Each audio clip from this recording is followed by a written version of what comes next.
초록어린이재단에 매달 100만 원을 후원하게 되었습니다. 이 모든 게 구독자, 시청자 여러분 덕분입니다. 구독과 좋아요 감사합니다.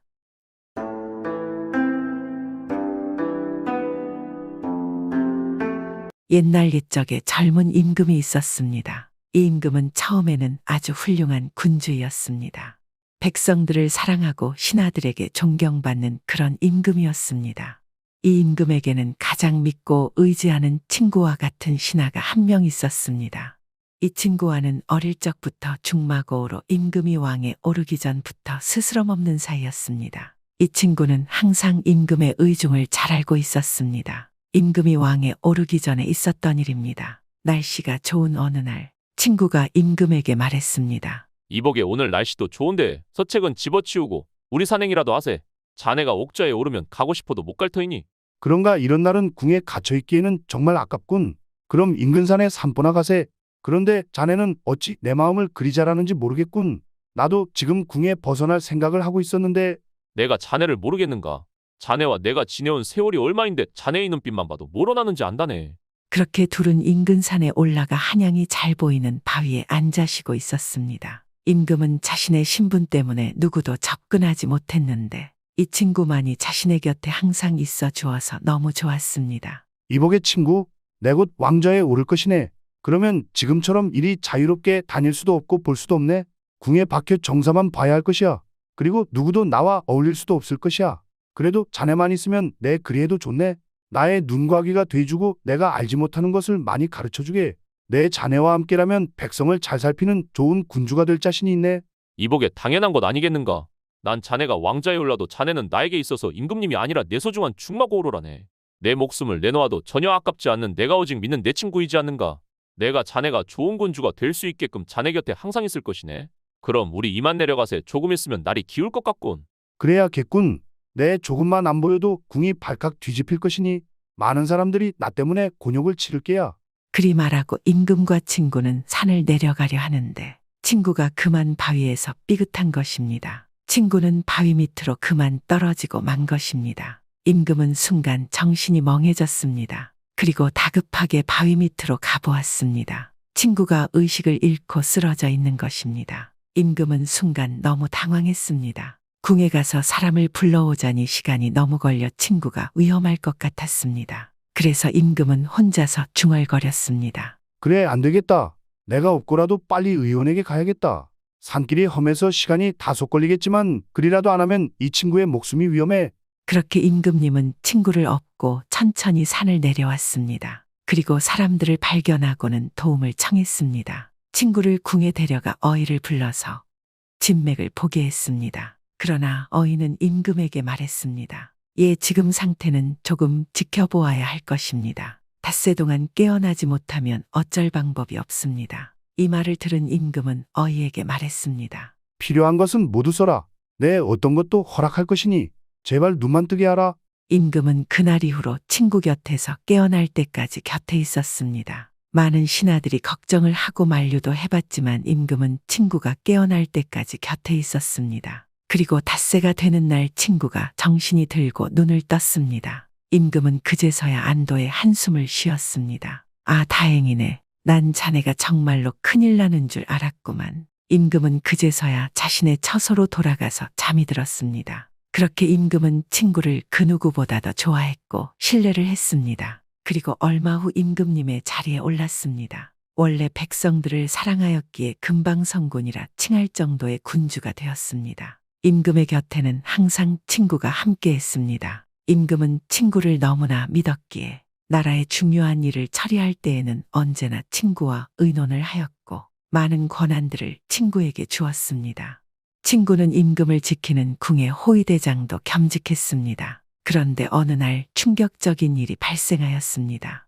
궁에서 반란이 일어난 것입니다. 그런데 어찌 임금을 지켜야 하는 호위사령부가 궁에 없는 것입니다. 임금은 당황했지만 다행히도 한양에 있는 많은 장군들과 병사들이 궁에 들어와 반란을 진압했습니다. 그리고 빠르게 반란 이수계를 잡았습니다. 그런데 그것이 임금이 그렇게 믿던 친구가 임금의 자리를 노리고 반란을 주도하다 발각된 것입니다. 임금은 배신감에 치를 떨며 잡혀온 친구에게 말했습니다. 내가 어찌 지미 자리를 넘본 것이냐? 내 다른 놈들이었다면 이리 놀라지도 화나지도 않을 터인데 내 너를 가족보다도 신뢰하고 대했건만 어찌 나를 배신한 것이냐? 수십 년과 함께했는데 어찌 감히 은혜도 모르는 것이냐? 미물도 그리하지는 않겠구나. 내 정말 아무 생각도 나지 않는구나. 마지막으로 너의 말을 들어보자. 왜 중마고우인 나를 해하려 한 것이냐? 그러자 잡혀온 친구는 모든 것을 포기한 듯이 피식 웃으며 말했습니다. 내 어차피 죽은 목숨이니 마지막으로 한마디 하겠다. 내 너와 수십 년을 친구로 지냈건만 넌 임금의 자질이 없다. 임금이 마음도 약하고 정도 많고 사람들도 쳐내지 못하니 어찌 이 나라를 다스리겠는가? 군주는 강한 통치력으로 백성들 다스려야 하는데 넌 온통 백성들의 눈치만 보는구나. 내 어릴 적부터 그리 생각하였기에 내 언젠가는 널 왕자의 자리에서 내쫓을 생각을 하고 있었다. 비록 내 꿈을 이루지 못하고 이대로 저 세상으로 가는구나. 어서 날 죽여라. 임금은 친구의 말에 피눈물이 날 정도로 화났습니다. 그리고 바보처럼 저런 놈을 친구라 항상 곁에 둔 자신을 탓했습니다. 친구를 사형에 처하게 한 임금은 그 뒤로는 사람을 믿지 않고 미워하며 폭정을 일삼기 시작하였습니다. 신하들이 바른 말을 하거나 옳은 소리를 해도 자신을 배신한 친구와 같은 부류라고 생각했습니다. 임금이 신하들의 말을 안 듣고 맘대로 나란 일을 하니 나라가 제대로 되겠습니까? 어질고 성군인 임금이 여린 마음에 상처를 받자 임금의 성품이 완전히 달라졌습니다. 많은 신하들은 임금에게 옳은 소리를 하면 자신들도 어떻게 될지 모르니 입바른 소리와 임금의 말에 아무 대꾸 없이 그냥 따랐습니다. 그러던 어느 날 이 폭군에게 한 신하돌쇠가 목숨을 걸고 말했습니다. 전하, 더는 백성들을 괴롭히시면 안 됩니다. 나라의 근본은 백성입니다. 백성들이 윤택하지 않으면 나라는 곧 무너지기 마련입니다. 부디 선정을 베푸소서. 임금은 자신에게 바른 말을 하는 신하돌쇠를 노려보며 말했습니다. 감히 나에게 대드는 것이냐? 너도 그렇게 좋은 소리를 하면서도 마음속으로는 내 이 속을 챙기려 하는 것 아니겠느냐? 뭐 백성이 윤택하지 않으면 나라가 무너져 말도 안 되는 소리. 백성들도 결국 사람이다. 사람은 결국 자기만 생각하고 이기적이지. 너는 헛소리 그만하고 나가라. 임금의 말에도 신하돌쇠는 물러서지 않았습니다. 아닙니다. 전하, 다시 한 번만 생각해 주시옵소서. 전하가 사람들에게 신뢰를 잃은 것은 압니다. 사람들 사이에 서로 생각하는 마음, 믿음과 신뢰를 만들면 됩니다. 그것을 할 수 있는 분은 전하뿐이옵니다. 전하께서 선정을 베푸시옵소서. 신하돌쇠의 말에 임금은 노발대발하며 신하돌쇠를 당장 옥사에 가두라고 명했습니다. 그리고도 임금은 분이 풀리지 않으니 신하돌쇠를 사형에 처하라고 명을 내렸습니다. 그리하여 이 신하의 사형 날짜가 정해졌습니다. 그런데 신하의 처형의 날이 하루밖에 남지 않은 어느 날 신하돌쇠의 친구 칠보기가 임금을 찾아왔습니다. 그는 임금에게 말했습니다. 전하, 부디 제 친구에게 하루의 시간을 주십시오. 지금 돌쇠의 부모님이 두 분 다 위독하시다고 합니다. 제 친구가 임종을 지킬 수 있도록 하루만 시간을 주십시오. 그러자 임금은 어이가 없다는 듯 말했습니다. 내가 그자를 무엇을 믿고 부모에게 보낸단 말이냐? 그자는 분명 도망칠 것이다. 그렇지 않느냐? 곧 죽을 몸인데 풀어주면 당연히 도망을 치겠지. 아닙니다. 친구는 그럴 사람이 아닙니다. 분명 약속을 지킬 것이옵니다. 친구는 신뢰가 있는 사람입니다. 징그럽다 그놈의 신뢰. 이제 죽음을 코앞에 둔 자가 신뢰를 지키냐 이 말이다. 돌쇠는 사람이 아니더냐. 어차피 사람들은 항상 자신을 위해 살기 마련이다. 그러자 친구 칠보기가 말했습니다. 전하, 정 못 믿으시겠다면 제 친구를 풀어주어 집으로 보내주시고 저를 대신 감옥에 넣어 주십시오. 제가 제 친구가 돌아올 때까지 감옥에 있겠습니다. 그러자 임금이 고개를 갸우뚱하였습니다. 아니 내가 대신 있겠다고? 그렇군 감옥에 대신 들어가 친구를 빼내고 그 이후에 너도 감옥을 빠져나가려는 속셈인 게로구나. 내가 그런 속임수에 당하겠느냐? 임금의 말에 이 친구가 고개를 저었습니다. 아닙니다. 제 친구가 부모님의 임종을 지킬 수 있도록 보내주시고 저는 감옥에 들어가서 제 친구를 기다리겠습니다. 만약 제 친구가 돌아오지 않는다면 내일 친구 대신 제가 사형을 당하겠습니다. 친구 칠보기의 말에 임금은 깜짝 놀랐습니다. 아니 그게 무슨 소리냐? 네가 대신 죽겠다 이 말이냐? 네, 전하. 하지만 그런 일은 없을 것입니다. 제 친구는 반드시 돌아올 것이기 때문입니다. 임금은 너무나 놀라하였습니다. 이럴 수가 이게 말이 되는가? 아무리 친한 친구라도 대신 죽을 생각까지 하다니 임금은 얼떨떨한 표정으로 친구 칠보기를 바라보다가 결국 허락을 해주고 신하돌쇠를 풀어주었습니다. 그리고 대신 신하의 친구 칠보기를 감옥에 가두었습니다. 훈련한 신하돌쇠는 부모님이 위독하다는 소식을 듣고서는 바삐 말을 달려 집으로 가서 부모님의 임종을 지켰습니다. 그리고 시간이 흘러서 드디어 약속된 사형 시간이 되었습니다. 하지만 부모님의 임종을 보고 돌아오겠다던 신하돌쇠는 돌아오지 않고 있었습니다. 그럼 그렇지 역시 사람은 믿음을 주어서는 안 되는 것이야. 사람은 권력과 힘으로 굴복시켜야 한다. 임금은 자신의 생각이 맞았다는 것에 만족하며 친구 칠보기를 놀리듯 말했습니다. 이거 어찌해야 하나? 그렇게 믿고 있던 내 친구가 돌아오지를 않으니 너는 어쩔 수 없이 친구 대신 죽어야겠구나. 너의 죽음은 너가 자초한 일이다. 괜한 호기로 나와 약속을 해버렸으니 말이다.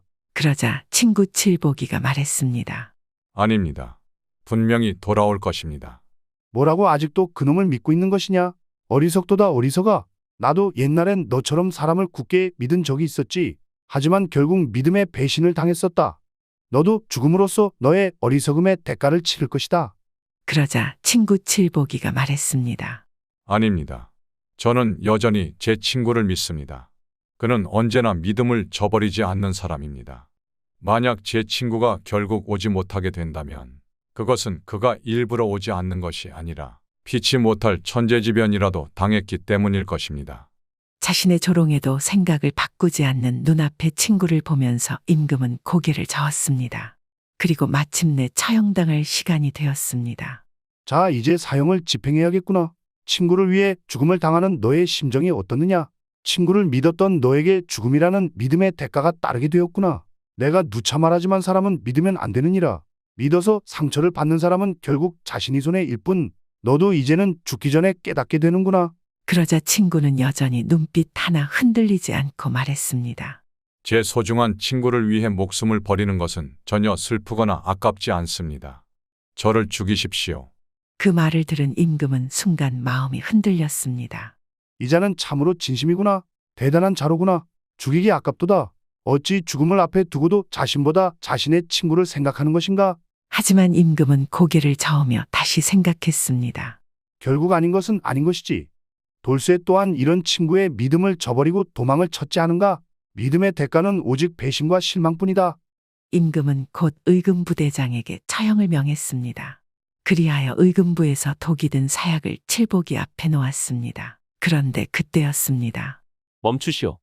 형을 집행해서는 안 돼요. 궁입구에서 누군가가 나타나 소리를 질러댔습니다. 소리를 지른 사람은 바로 부모의 임종을 보러 간 신하돌쇠였습니다. 신하돌쇠의 몰골은 말이 아니었습니다. 옷가지들은 찢어졌고 흙으로 범벅되었습니다. 전화 안 됩니다. 제 친구를 부디 풀어주십시오. 제가 왔습니다. 제 친구를 풀어주시고 저를 죽이십시오. 전하 원래 저를 죽이기로 되어 있는 것이 아닙니까? 임금은 도무지 믿기지가 않았습니다. 아니 너는 도망을 친 것이 아니었느냐? 어째서 돌아온 것이냐? 오면 죽을 것을 뻔히 알면서 설마 정말 내가 죽을 것을 알면서도 친구를 위해 온 것이더냐? 전하 도망친 것이 아닙니다. 오는 길에 하필 도적들을 만났고 그들에게 잡혀서 죽을 뻔한 것을 목숨을 걸고 간신히 도망쳤습니다. 이제 저를 다시 잡으시고 제 친구를 풀어주시기 바랍니다. 제가 사형을 당하겠습니다. 임금은 신하돌쇠의 말에 도무지 믿기지 않았습니다. 무슨 생각을 하는 듯 두 사람을 바라보았습니다. 잠시 한참을 말없이 있던 임금이 자리에서 일어났습니다.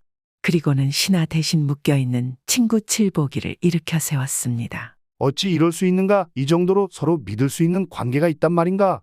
내가 잘못 생각해도다. 이렇게 훌륭한 신하를 내 어찌 죽일 수 있겠는가? 내가 이제야 알겠구나. 내가 비록 배신을 당했지만 그건 단지 우연일 뿐. 많은 사람들은 저리도 신뢰를 지키며 사는구나. 나도 이제 다시 사람들을 믿을 수 있을 것 같구나. 임금은 그렇게 신하의 친구를 풀어준 뒤에 신하의 처형도 취소를 해주었습니다. 그리고 두 사람의 우정과 신의를 입이 닳도록 칭찬하며 두 사람에게 높은 벼슬을 내리고 자신의 곁에서 자신을 보좌하도록 하였습니다.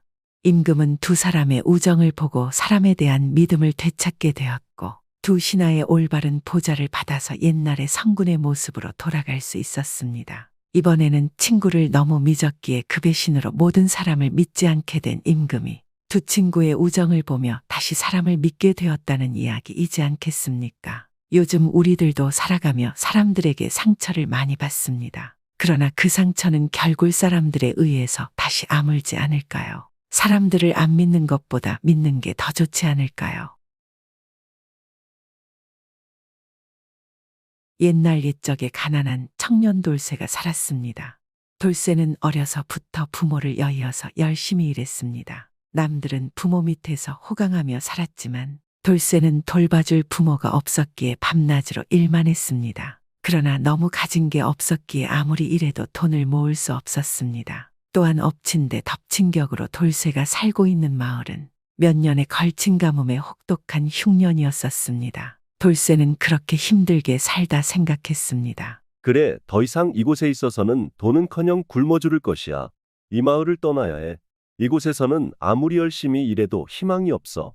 그래, 이 나라를 떠나서 다른 나라로 가자. 아무리 힘들어도 이 마을보다는 나을 것이야.